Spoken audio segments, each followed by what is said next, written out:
au voisinage de f plus f max et au voisinage de f moins f max. Autrement dit, si on connaît la forme du spectre du signal basse fréquence qui module, on peut instantanément dessiner le spectre du signal modulé en amplitude. Il suffit de faire deux copier-coller. Au niveau de l'encombrement spectral, c'est extrêmement simple puisque on va de f moins f max à f plus f max. On voit immédiatement que l'encombrement spectral d'un signal modulé en amplitude, l'encombrement spectral est égal à 2 fois la fréquence maximale contenue dans le signal modulant. Alors par exemple, c'est intéressant de connaître le spectre. En modulation d'amplitude dans les radiodiffusions commerciales, un émetteur a le droit d'occuper un canal de largeur 9 kHz. C'est-à-dire qu'on attribue à chaque émetteur, on attribue un canal de 9 kHz de large. Ça veut dire qu'on est limité en encombrement spectral à 9 kHz. Ça veut dire automatiquement que le Fmax doit être limité à la moitié, c'est-à-dire 4,5 kHz. Lorsqu'on a choisi des canaux de 9 kHz en modulation d'amplitude, on s'est forcément limité au niveau de la fréquence maximale à 4,5 kHz. On a mis ça en place, ces canaux de 9 kHz ont été mis en place au début de la modulation d'amplitude, dans les années 1920. Ça n'a plus jamais été modifié depuis. Donc depuis 1920, les émissions en modulation d'amplitude, dans la gamme des petites ondes et des grandes ondes, occupent une largeur de 9 kHz, c'est-à-dire que la musique doit être filtrée à 4,5 kHz. On est obligé de supprimer tout ce qui dépasse 4,5 kHz, donc il n'y a pas d'aigu dans la musique, dans les émissions en modulation d'amplitude, dans les petites ondes et dans les grandes ondes. Ça explique la qualité très très moyenne des émissions dans ces bandes. Les émissions actuelles en FM, le spectre BF va jusqu'à 15 kHz, on se rapproche quand même d'une qualité haute fidélité. Mais le problème, c'est pas un problème lié à la modulation d'amplitude. Le problème, c'est qu'on s'est fixé un canal de 9 kHz de large. Le problème vient de là. On se serait fixé un canal de 40 kHz. On aurait pu aller jusqu'à 20 kHz au niveau de Fmax. À l'époque, on n'en a pas éprouvé le besoin parce qu'on n'avait pas de haut-parleur correct qui puisse monter au-delà de 4 ou 5 kHz, ni de microphone probablement. Donc on n'a pas jugé utile de transmettre des fréquences supérieures à 4 ou 5 kHz. Aujourd'hui, évidemment, la question se pose en termes tout à fait différents. Voilà un exemple réel, concret, de signal modulé en amplitude. Dans cette fenêtre, on a le spectre du signal modulant analogique.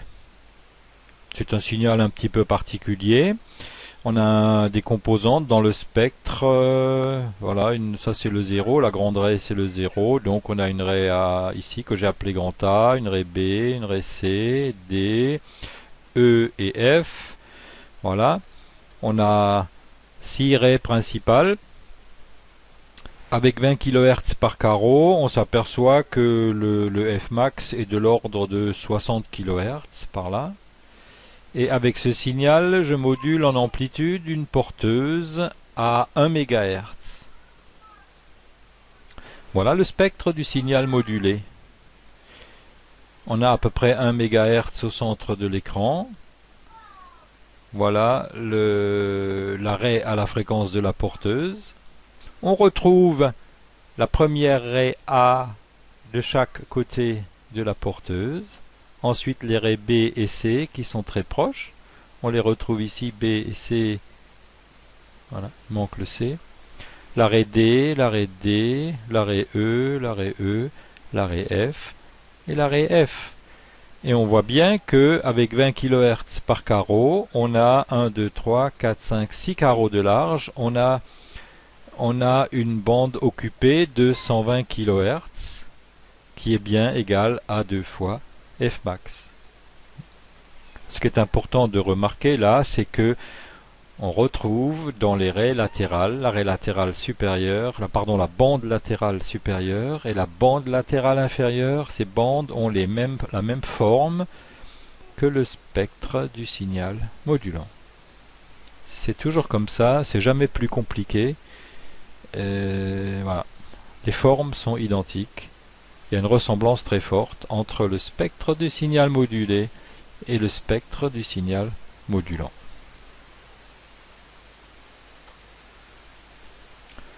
Alors, est-ce qu'on peut dire quelque chose concernant la puissance émise? Le signal modulé en amplitude est appliqué à une antenne. Cette antenne se comporte vis-à-vis de l'amplificateur radiofréquence comme une simple résistance. Si l'antenne est bien calculée, bien taillée, l'antenne est une résistance souvent de 50 ohms. Alors, quelle est la puissance émise? La puissance émise, c'est pratiquement la puissance dissipée dans cette résistance d'antenne. Donc si on connaît la tension appliquée E, on peut calculer la puissance dissipée dans cette antenne. On a vu dans le cas simple d'une BF sinusoïdale, on a vu que le signal pouvait se décomposer en 3 composantes, la porteuse, la raie latérale supérieure, la raie latérale inférieure. On applique donc à l'antenne 3 sinusoïdes, une d'amplitude E et 2 sinusoïdes d'amplitude ME sur 2. Alors quelle est la puissance dissipée dans l'antenne? Eh bien c'est la puissance qui correspond à ces 3 tensions sinusoïdales. On sait calculer la puissance dissipée dans une résistance lorsqu'on lui applique une tension sinusoïdale, c'est la tension efficace au carré sur R. Alors il faut diviser, pour avoir la valeur efficace, il faut prendre E sur racine de 2.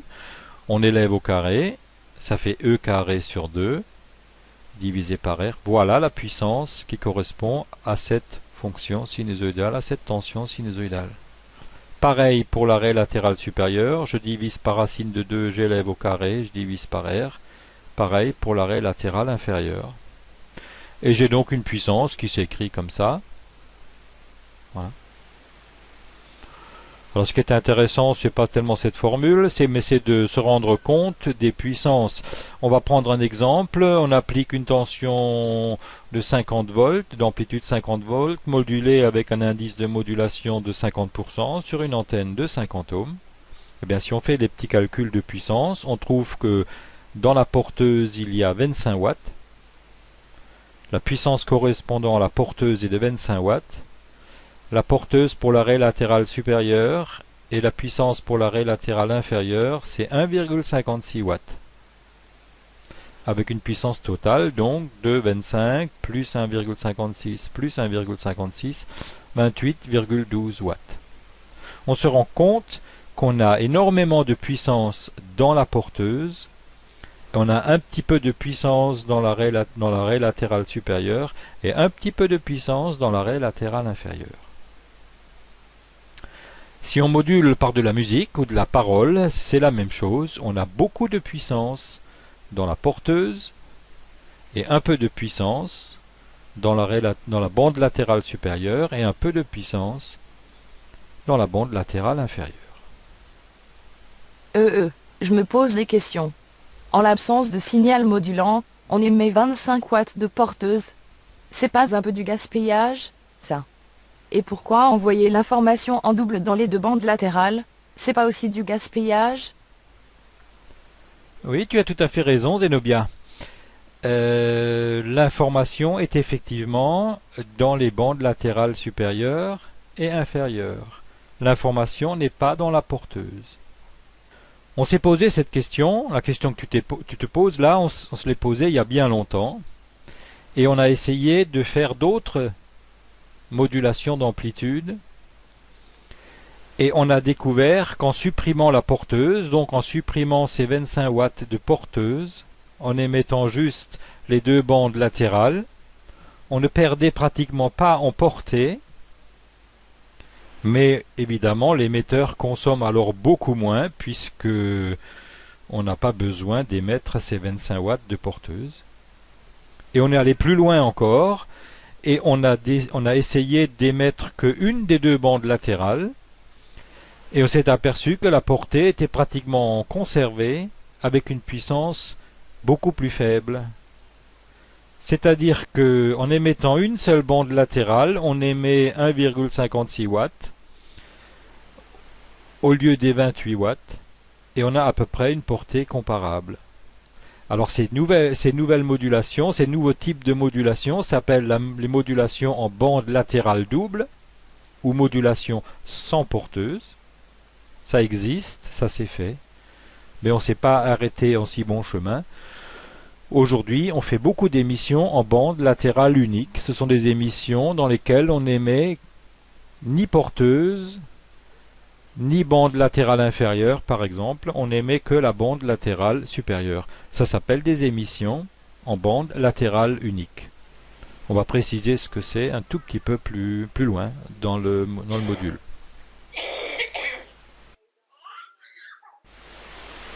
Comment faire pour produire un signal modulé en amplitude? Quelle est la structure d'un émetteur en modulation d'amplitude? La structure est assez intuitive. On a ici la source de signal basse fréquence. Ça peut être un microphone, ça peut être un lecteur de disque audio, ça peut être un ordinateur aussi pour des données numériques. Ce signal est amplifié pour avoir ici une amplitude suffisante. Et le modulateur va inscrire cette information sur la porteuse. La porteuse, c'est une porteuse sinusoïdale. Elle est donc fournie, fabriquée, par un oscillateur sinusoïdal. Un émetteur, on lui demande en général, enfin toujours même, d'avoir une fréquence d'émission très stable. Donc il s'agit ici d'un oscillateur stable, un oscillateur à quartz en général, qui ne dérive pas dans le temps. Et une fois que l'information S est inscrite sur la porteuse, ce signal doit être amplifié pour avoir une puissance suffisante et appliqué à l'antenne. Alors la question est, comment peut-on fabriquer ce modulateur? Comment fonctionne ce modulateur? Eh bien, on peut fabriquer facilement un signal AM en utilisant un multiplieur. Le modulateur, c'est aujourd'hui, la plupart du temps, un simple multiplieur.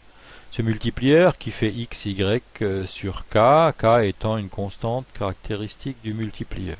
On a le produit là. On multiplie quoi par quoi? On multiplie la porteuse, x cosinus oméga t, c'est E0, c'est le signal qui vient de l'oscillateur. On le multiplie par le signal basse fréquence, S, auquel on a ajouté une composante continue. Donc on multiplie E0 de t par S de t plus A.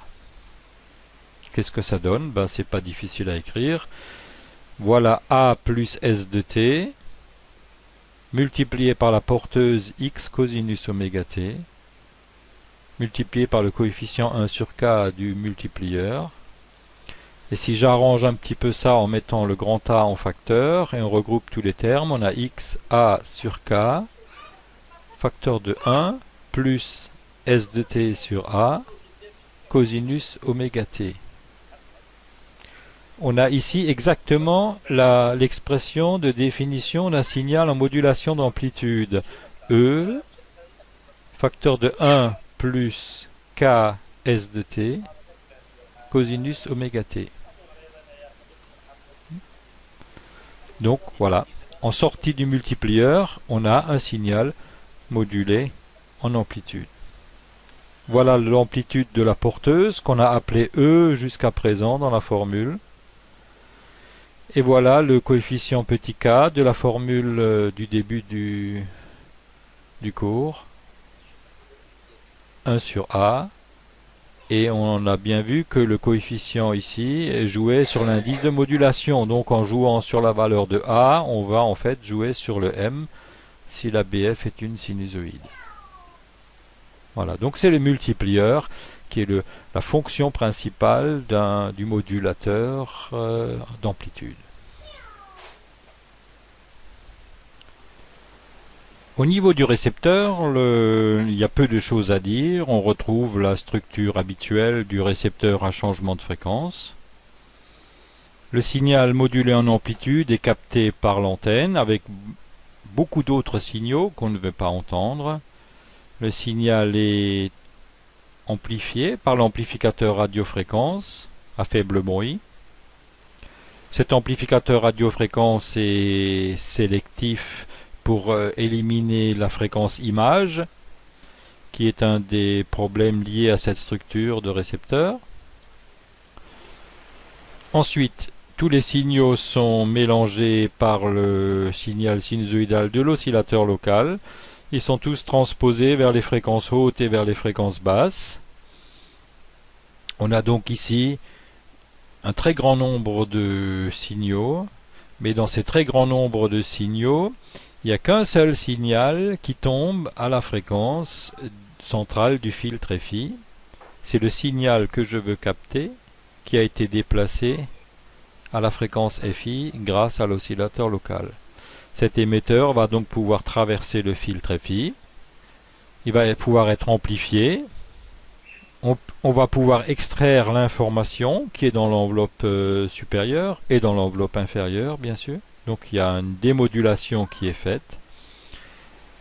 Et le signal est ensuite amplifié, éventuellement envoyé sur un haut-parleur si c'est un signal audio.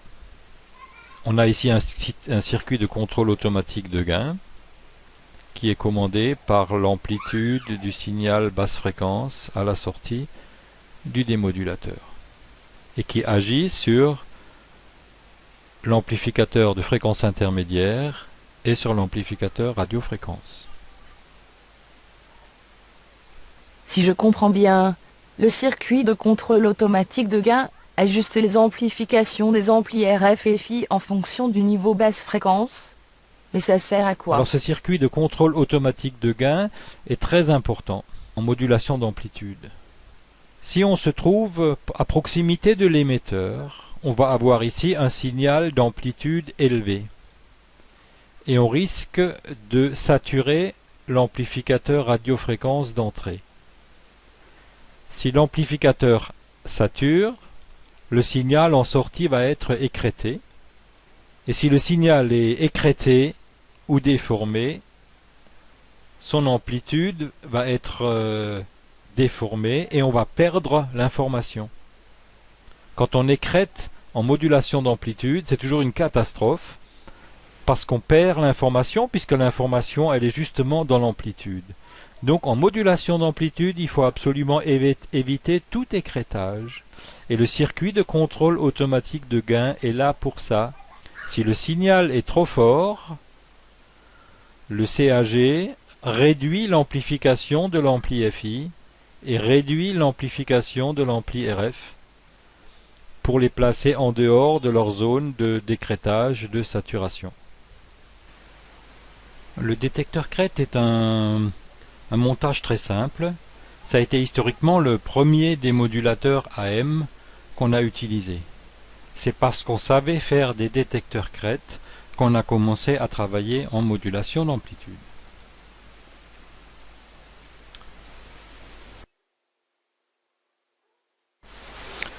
Alors regardons comment fonctionne ce détecteur crête. La courbe rouge représente le signal en sortie d'un détecteur crête sans le condensateur. La diode est supposée parfaite, sans seuil,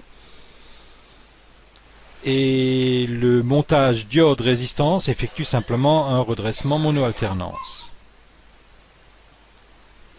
Si maintenant on rajoute un condensateur, le fonctionnement du montage est profondément modifié. On n'a plus du tout un signal redressé mono-alternance, mais le condensateur va se charger à la valeur crête à travers la diode. Ensuite, la diode se bloque et le condensateur se décharge à travers la résistance.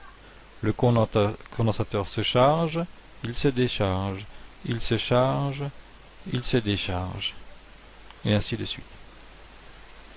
En sortie du détecteur crête avec résistance et condensateur, on a donc ce signal rouge qui suit à peu près l'enveloppe supérieure du signal modulé. Alors il faut bien choisir la résistance et le condensateur. Si on choisit des valeurs de R et de C trop grandes, voilà ce qui peut se produire. Ici ça marche bien, charge, décharge, mais quand on arrive ici, la décharge du condensateur est trop lente et la diode ne conduit plus jamais ici. Le condensateur continue de se décharger tranquillement à travers la résistance et on perd toute cette information-là. C'est donc une situation qui n'est pas bonne, on a une déformation du signal. Ici, la constante de temps RC est trop grande. Si je prends une constante de temps RC trop faible, comme ceci, quel est l'inconvénient? Eh bien, je vais avoir beaucoup de résidus de porteuse dans le signal en sortie du détecteur crête. C'est pas très gênant parce que l'oreille ne l'entend pas, on est ici à des fréquences élevées, mais le signal n'est pas très beau, donc on a quand même intérêt à choisir une constante de temps RC correcte. Si maintenant on passe en surmodulation, voilà, en surmodulation, je choisis une constante de temps RC pas trop mal. Le signal ici a un indice de modulation supérieur à 1. On a ici de la surmodulation. Eh bien, le détecteur crête, lui, il va suivre les crêtes positives. Voilà. Et je vais donc avoir un signal en sortie qui est déformé. Ça va s'entendre, ça va faire du grésillement dans le haut-parleur, ça va être très désagréable. Ce détecteur crête ne fonctionne donc pas bien lorsqu'on est en surmodulation. Voilà une situation de nouveau plus classique. Qu'est-ce qu'on peut faire pour arranger le signal? Le signal ici, rouge, il est décalé vers le haut. On voit bien qu'il a une composante continue. On peut couper cette composante continue à l'aide d'un condensateur de liaison, simplement. Voilà, le signal est maintenant centré sur l'axe.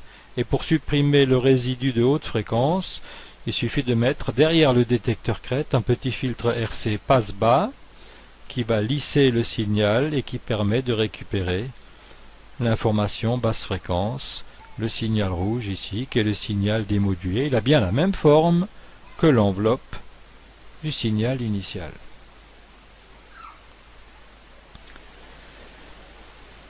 Alors, quand on a une modulation par un signal périodique, ça marche de la même manière, ça marche très bien aussi. Voilà le signal modulé. En vert, le signal en sortie du détecteur crête. En bleu, après coupure de la composante continue. Et en rouge, après filtrage passe-bas. Voilà à quoi s'amusaient les premiers bricoleurs en électronique au moment des débuts de la radiodiffusion. Les gens construisaient, et ça se vendait même, les gens construisaient ces récepteurs rudimentaires extrêmement simples qui fonctionnaient à peu près correctement parce qu'il n'y avait qu'un seul émetteur. C'était Radio Paris, l'émetteur de la Tour Eiffel. La structure est vraiment on ne peut plus simple. On avait une antenne, bien sûr, un long fil qu'on tendait entre le balcon et l'arbre du voisin, une prise de terre reliée à un robinet, une bobine, une première bobine ici, qui était une bobine qui avait une capacité parasite entre les spires assez importante, et donc en jouant sur le couplage, on pouvait un petit peu accorder cette bobine pour optimiser le réglage et bien recevoir le signal qu'on voulait capter. Voilà. Alors ce signal capté par l'antenne se trouvait au secondaire de ce transformateur ajustable. Et on retrouve ici notre structure de détecteur crête avec une diode, un condensateur et une résistance. La résistance, c'est la résistance du casque. Et la diode, comme il n'y avait pas de diode en vente dans le commerce à l'époque, la diode, il fallait la faire soi-même. On allait dans la nature, on allait ramasser la galène. C'est un morceau un minéral à base de sulfure de plomb qui a des propriétés semi-conductrices. Et ce morceau de galène, on pouvait en acheter aussi dans la droguerie du coin. Ce morceau de galène était fixé sur un petit support et il y avait un bras chercheur avec un petit ressort qui s'appelait la moustache, et il fallait trouver un endroit où on piquait ici le ressort sur la galène et ça faisait une diode. Si on était au bon endroit, ça marchait à peu près bien et notre détecteur crête fonctionnait, et dans le casque on entendait la musique, les commentaires de l'émission qu'on voulait capter. Ce sont des postes à galène, on peut encore en faire aujourd'hui avec une simple diode. Seulement aujourd'hui, avec la multiplication des émetteurs, on a des problèmes parce qu'on capte facilement 2 ou 3 émetteurs en même temps, et c'est évidemment beaucoup moins intéressant.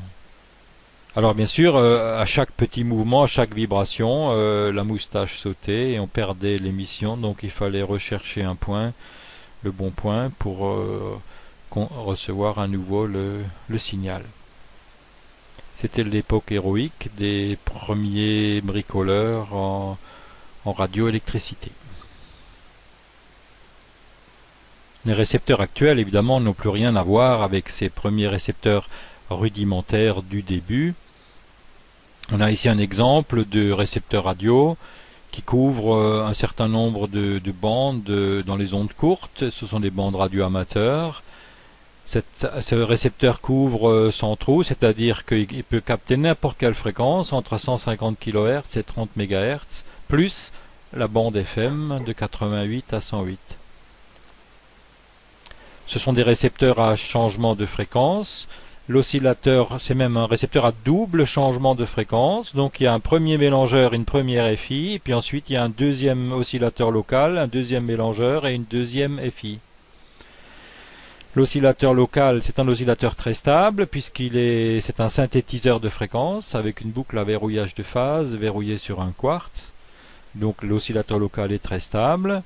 On peut choisir la largeur du filtre FI, 6 kHz, ou filtre étroit 2,8 kHz. C'est pour les émissions en morse. On n'a pas besoin d'une largeur importante puisqu'un bip en morse, c'est du 400 Hz ou du 1 kHz, et donc le spectre AM c'est 2 fois 400 ou 2 fois 1 kHz. Vous voyez que ça tient dans la bande passante de ce filtre FI étroit. Voilà, on peut même recevoir la bande latérale unique, donc il y a un démodulateur qui est adapté à la réception des émissions en bande latérale unique ou des émissions en morse. Continuous Wave, c'est du tout ou rien, ça, c'est des émissions en télégraphie. Voilà, donc il y a pas mal d'électronique là-dedans. Et voilà, des circuits intégrés, 12 circuits intégrés, des transistors à effet de champ. Et on peut afficher la fréquence qu'on veut recevoir au clavier parce qu'il y a un synthétiseur au niveau de l'oscillateur local. Voilà. Donc là, on est aux antipodes du récepteur à galène de la diapo précédente.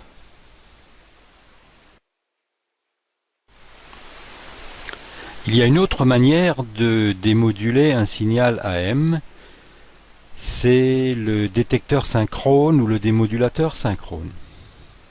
Voilà le signal à démoduler, E, facteur de 1 plus K S de T, cosinus oméga IT. Pourquoi oméga I? Parce qu'on se trouve, à cet instant-là, on se trouve à la sortie de l'étage fréquence intermédiaire du récepteur. Le signal a été capté par l'antenne, a été transposé à la fréquence FI, il a traversé le filtre FI, il a été amplifié et il faut maintenant le démoduler. Alors pour le démoduler avec un détecteur synchrone, on le multiplie simplement avec un signal qui a la même fréquence et la même phase que la porteuse modulée. C'est pour ça qu'on appelle ce démodulateur le démodulateur synchrone. Qu'est-ce qu'on obtient en sortie du multiplieur? Le signal X de T s'écrit E de T fois ce signal synchrone. On voit donc apparaître un cosinus carré, oméga IT, qui se linéarise